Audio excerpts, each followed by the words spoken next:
Depuis ce matin 6 heures, la ville de Figuig est l'objet d'attaques extrêmement violentes de la part de l'armée algérienne.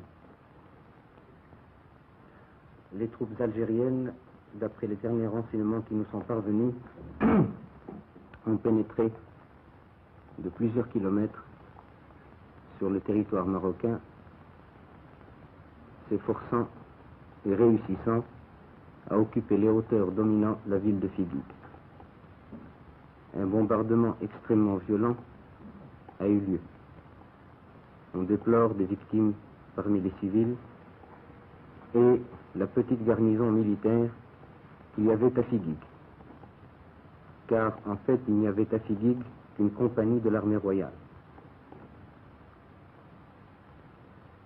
Je souhaite que le nombre des victimes ne s'étende pas au-delà de ce qui est déjà constaté.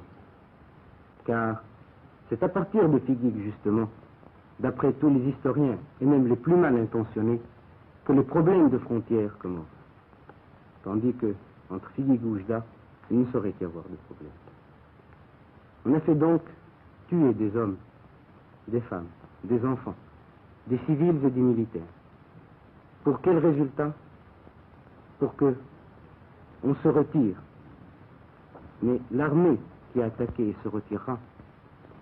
Elle ne se retirera pas seulement avec son barda sur le dos, il se retirera avec une mauvaise conscience, avec le poids d'un péché, qui est celui d'avoir fait couler le sang après la convention de Bamako et le jour d'un vendredi, jour où tous les croyants vont à la prière et jour où tous les croyants, qu'ils soient en Maroc, en Algérie, en Tunisie ou dans le Moyen-Orient, ne peuvent que remercier le ciel et remercier Dieu d'avoir mis un terme à cette effusion de sang entre frères.